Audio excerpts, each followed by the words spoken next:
Hey folks, it's Abby, and I think it's finally time to discuss how well I am or not doing with my yearly goals at the halfway point of 2024. So I had 4 main goals for the year overall. I was on a book buying ban, that is the main one, as well as reading my backlist books, reading through series, and reading authors of colour. That one is always on my goals list for every year.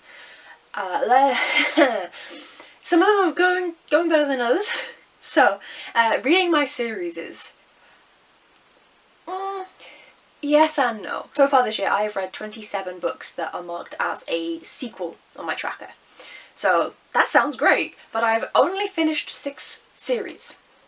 That's it. So there's still a lot more that I need to do so I can finish out a lot more series. I have quite a few in progress on my TBR, but I am doing something about it actively. I have something that I do every month in my TBR. If you'd like to see my most recent TBR up here, every single month I roll a dice and the number, just go down a stack of books and I take that one out, and the stack is all of the books where I read one more book and I finish a series. Now obviously that isn't going to last forever, but once I then do get to the end of that, I'll just start adding in books where I read 2 more books and I finish the series, and I'll put the second one on at that, and just keep going, you know? So I am making progress, I am actively moving towards it, but it could be better. Again, all of these are pretty eh. So for the backlist books, out of the 109 that I've read so far this year, 52 have been backlist, and that's like, oh, that's great, that's like 48%, that's fantastic. No. So by backlist books, I just mean books that I've had on my TBR since before the 1st of January 2024. Now, sure, that's great, that's amazing, ooh, yeah, you're doing it. Out of actual physical books that have come into my home, I've only had 34 books come into my house in 2024. And so a couple of those I'd already read. So the fact that I'm reading that many arcs, I'm going from that many library books or audiobooks, I've changed it now.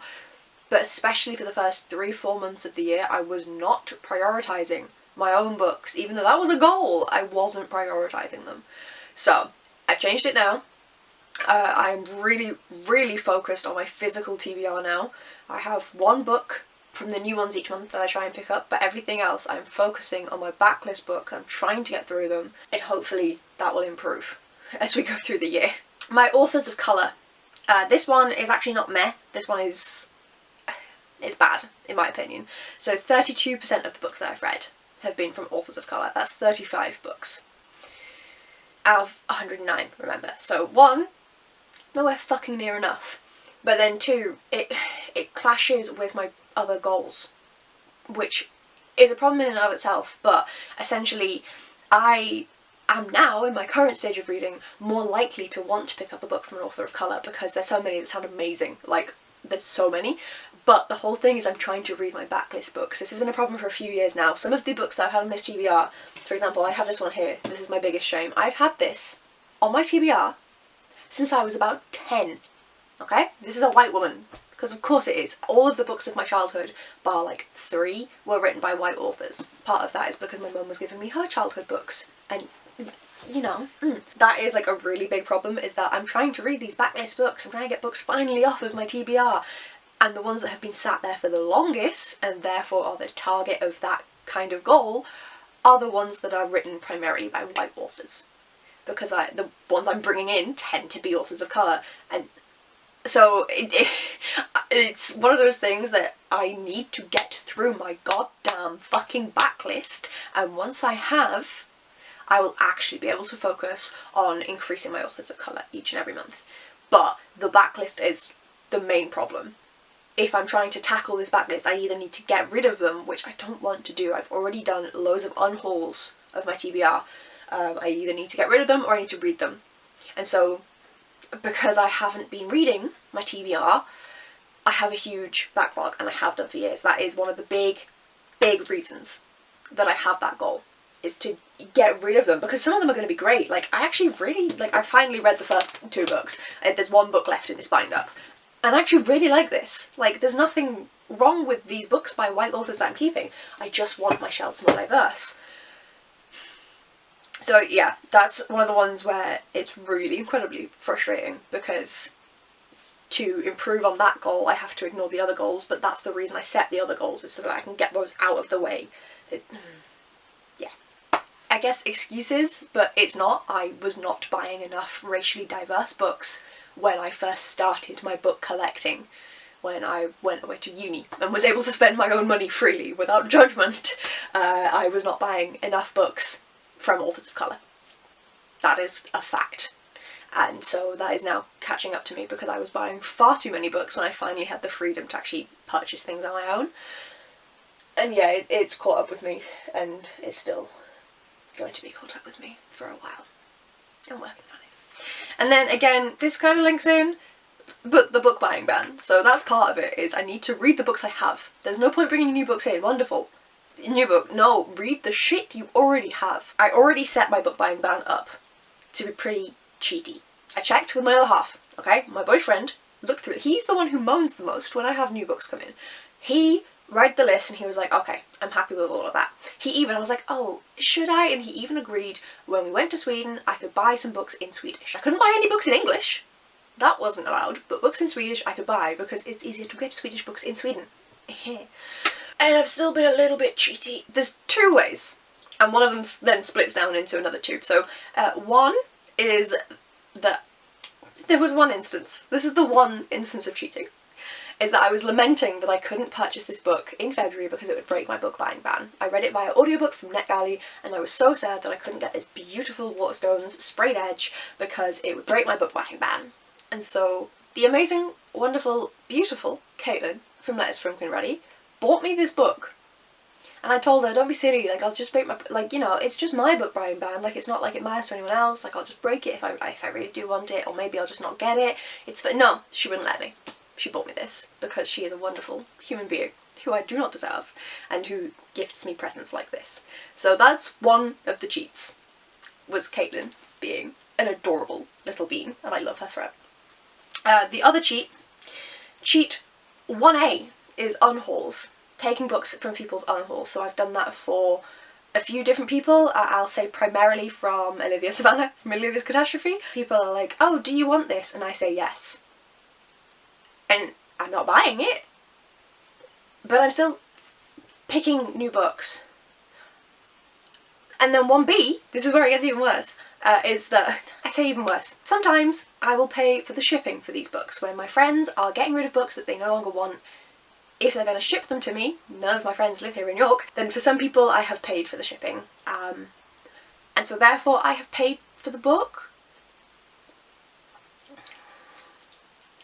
The first time it happened, I'd already said yes to taking the book, and then they were like, oh, is it okay if you pay for shipping? Obviously, yes. But then I was like, wait, no, but I'm buying it. But then I'd already said yes to taking the book. I know they would have been fine, okay? I know that they wouldn't have been insulted if I'd said no. But I'd already, like, said that I was taking the books, and so it became a thing that was then allowed, and I don't think it should be. But then, like, I've got some books that I'm ridiculously excited to read. Yeah, like I said, a bit cheaty. Once I did it once, then, like, I'd done it. Like, technically, I haven't bought any books, because I just paid for the shipping, that's it. Like, I just gave my friend money back for giving it to the Royal Mail person and having them give it to me, but it still doesn't feel right. Like, I can justify it, but it's cheating, you know? You know? So, that one is going interestingly. I will say there's not loads of books that have come to me that way.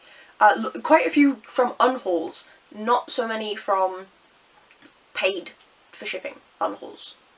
The majority of the books that I've got, which is 34 books that I've had come in 2024, which is a fair number, and the majority of them have fit my criteria that I set out at the beginning of the year, but not all of them. Most of my unhaul books come from my dad. He just dumps a load of James Patterson on me, and I'm supposed to live with it, and I do. But yeah, so that's how the goals are going. I would like to see down below in the comments, let me know if you think that it's cheating or not to A, do unhauls at all, and like pick books from people's unhauls, you know, when they send you a stack and they're like, would you like any, and you pick some. And 2, whether or not it's then, if they like people to pay for the shipping, if that's cheating. Because like, I'm obviously, as a person, I'm happy to pay for the shipping, but am I breaking my book buying ban? Please discuss in the comments. I'm aware you're all bookish folk and that's going to give you a big bias. So like, ask your partners, ask your parents as well, you know? Bit more mixed in, but like, I need to know how badly I'm cheating. Because if you all come back and say that like all of your family units that are not bookish people are like, you're fucking cheating, then they need to stop. I probably should stop anyway. I probably should just message my friends and ask them not to show me anymore. Especially like for the ones where I pay for the shipping, because of course I'll pay for the shipping, like I'm the one getting the item. But like I said, a bit cheaty. And those are my goals. So a bit of a mixed bag. My goals never go as well as I want them to, ever. I've never like aced my reading goals. The only reading goal in my life I've ever succeeded in, is when I set myself a number. When I set myself a number of books to read. I didn't put it on my goals this year, but I still put it into Goodreads and into Storygraph that I wanted to read 80 books. I have done that. I've read 109 as of the end of June. So I've done that. Pretty much every year, I'm pretty sure, I succeed in my reading goals. Sometimes it's more of a struggle than others, but I succeed every year. And that's the only reading goal I've ever actually succeeded at. I make progress in them, she says hesitantly, but I fail every year at every other type of reading goal. And I think I need to either buck up my ideas and like really focus on these goals, maybe set fewer and like fully focus on 1 or 2 goals, or stop setting goals altogether. I don't think I'll ever remove the goal of reading authors of colour. I feel like that should just be in my life. Like I try and read at least 1, if not 2, every month. Depending on how much I read in that month. If I read 2 books, then I'm okay with having just read 1, but if I read 26 books, I need to read more than 1 author of colour. But yeah, it's... maybe I should stop doing goals? I don't know, I need your opinions. Someone tell me what to do with my life. Thanks. So yeah, please, pretty please in the comments down below, I would love your opinions on all of these, on whether I should continue with goals, or how I should adapt what I'm doing to improve actually potentially hitting these goals. Should I sack them off, apart from the reading diversity, because that is very important and something that... that's more of like a life goal than a 2024 goal, and it's just something I keep a track of every year, you know? Like, But yeah, I'm gonna shut up now. Sorry if I've bored you. I probably haven't, because I've probably cut out the vast majority of my ramblings when I've edited it. But you never know, you might be bored anyway, so I apologise if I did bore you. And hopefully you will be interested enough to subscribe and to see me in the next video. Thank you for watching, folks, and I'll see you then. Bye!